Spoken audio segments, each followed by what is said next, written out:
Criminology کی ایک important theory ہے سوشل ڈس آرگنائزیشن تھیوری۔ سوشل لفظ جو ہے وہ سوسائٹی سے نکلا اور ڈس آرگنائزیشن کا مطلب ہے کہ کوئی چیز جو تعلق ہے وہ ٹوٹ جاتا ہے۔ تو اس تھیوری کا جو مین کانسیپٹ ہے وہ یہ ہوتا ہے کہ سوسائٹی اور انسان ایک انڈیویجول جو ہے کچھ سوشل انسٹیٹیوٹس جس میں اسکول آ جاتا ہے، فیملی جو ہے یا جو سوسائٹی ہے، اس نیبرہڈ ہو گیا، پڑوس ہو گیا، سوسائٹی کا اور ایک انڈیویجول کا ایک تعلق ہوتا ہے۔ اور جب یہ تعلق ٹوٹ جاتا ہے تو اس کی وجہ سے کیا ہوتا ہے، کرائم ہوتا ہے، اور یہی کرائم پارٹیکولرلی ڈیلیکوینسی کی طرف لے کے جاتا ہے، اب نارمل بیہیویئر۔ اس تھیوری کا جو مین زیادہ کانسیپٹ تھا وہ جوونائل ڈیلیکوینسی پہ تھا، اس کے ہسٹوریکل بیک گراؤنڈ سے۔ تو وہ یہی کہا گیا تھا کہ جب ویک نیبرہڈ ہوتا ہے، مطلب کہ لوگوں کے درمیان تعلق اچھا نہیں ہوتا، یا سوشل کنٹرول اتنا اچھا نہیں رہتا، لوگ ایک دوسرے کو نہیں جانتے، ان کے تعلق اچھے نہیں رہتے، تو ایک عام ٹائم آتا ہے کہ کرائمز جو ہیں وہ بڑھ جاتے ہیں۔ یہ اس تھیوری کا مین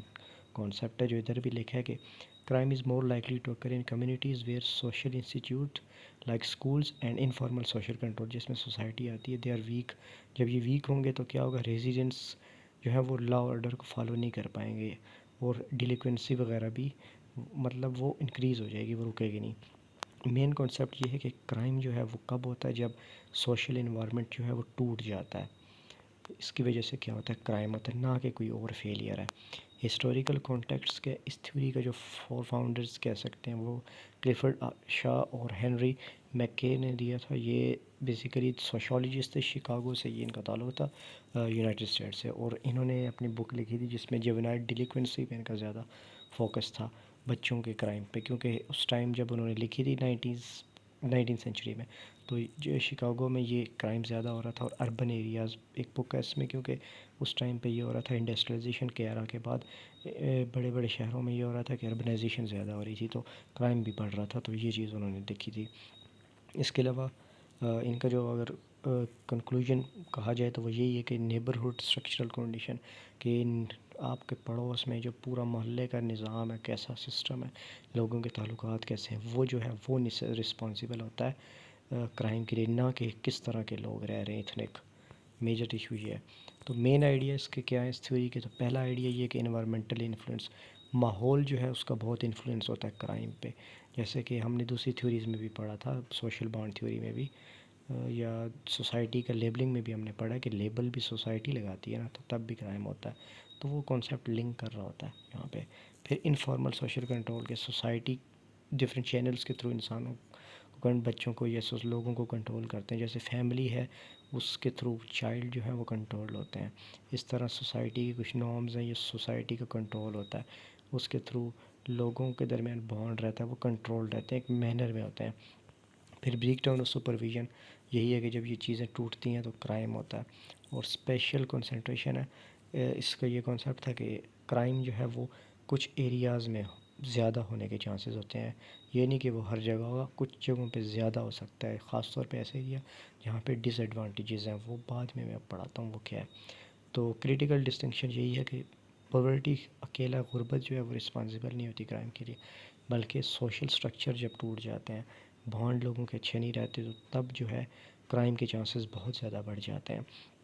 اس کی آپ اگزامپل لے لیں کہ آپ ایک ایسی جگہ پہ رہ رہے ہیں جہاں پہ اور بھی لوگ مختلف شہروں سے آ کے رہ رہے ہیں، یا اور اس کے علاوہ اکنامک کنڈیشنز ایسی ہیں کہ لوگوں اپنی زندگی میں لگے ہوئے ہیں، وہ ہارڈ ورک کرنے پہ لگے ہیں، ان کو ٹائم نہیں مل رہا سوسائٹی کے ساتھ کمیونیکیٹ کرنے کا، تو لوگ جب ایک دوسرے کے ساتھ کمیونیکیٹ نہیں کریں گے تو وہ ان کا ایک بانڈ نہیں بنتا، جب مسئلے وہ شیئر نہیں کر پاتے، مل کے یونٹی نہیں آتی، تو کرائم رہتا ہے۔ پھر یہ اگر کنسیڈر کریں کہ پیرنٹس ہیں وہ ہارڈ ورک میں انڈلج ہوں ہر ٹائم، تو ایک ٹائم آتا ہے کہ بچوں پہ کنٹرول نہیں کر پائیں گے، اور بچوں پہ جب کنٹرول نہیں ہوگا تو وہ ڈیلیکوینسی کی طرف، وہ جرم کی طرف جاتے ہیں، بیڈ کمپنی میں چلے جاتے ہیں، تو اس طرح یہ ایک بانڈ جو سوسائٹی کا کنیکشن ہے وہ ٹوٹ رہا ہوتا ہے۔ اب میجر کازز کے ہیں اس تھیوری نے جو بتائے تھے وہ یہ تھا کہ پاورٹی اور ان امپلائمنٹ، کہ جب لوگوں کے پاس کمانے کا کچھ نہیں ہوتا تو لازمی بات ہے وہ پھر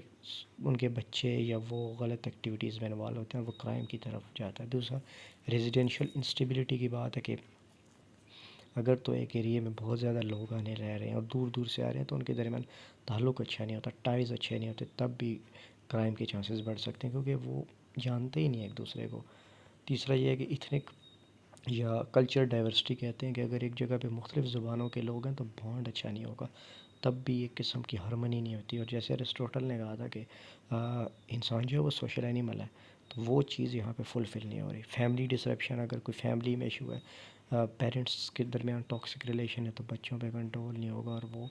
سائڈ وائز سائڈ ہو جائیں گے. پھر ویک لوکل انسٹیٹیوشن، اگر تو کوئی اسکولس پراپر فنکشن نہیں کر رہے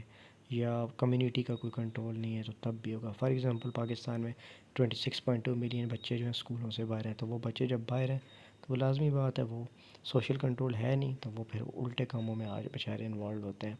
تو اس چیز کو بھی کنٹرول کرنا ہوتا ہے. پھر پور سوشل کوہیژن ہے کہ لوگوں کے درمیان ایک بانڈ نہیں ہوتا، ان کے درمیان ہارمنی نہیں ہوتی. لیک آف کلیکٹیو سپرویژن ہے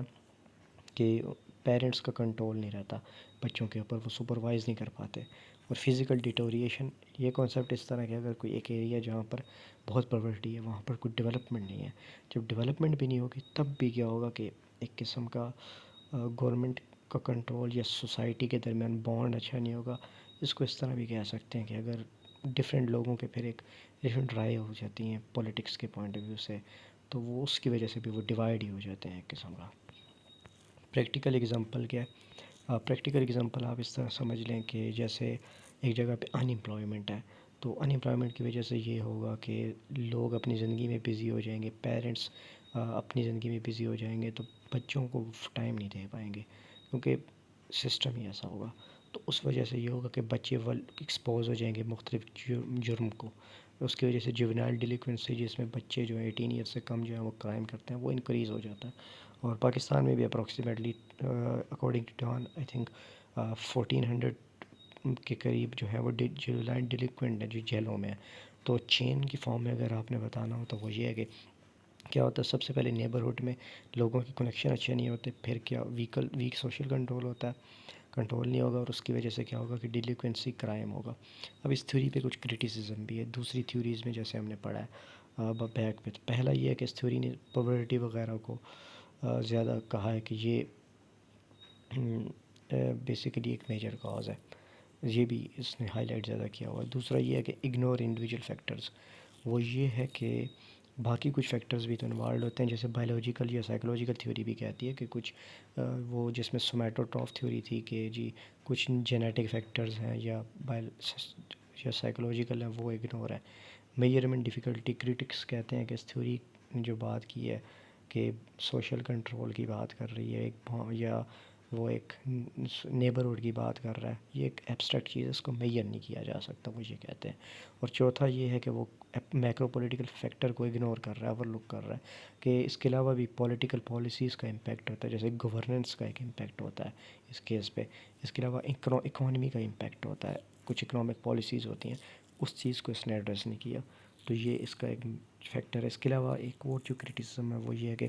وائٹ کالر کرائم جو ہوتا ہے، جو تو بڑے لوگ کرتے ہیں، تو اس کو بھی اس تھیوری نے ایکسپلین نہیں کیا. تو یہ اس کے ڈرا بیکس تھے.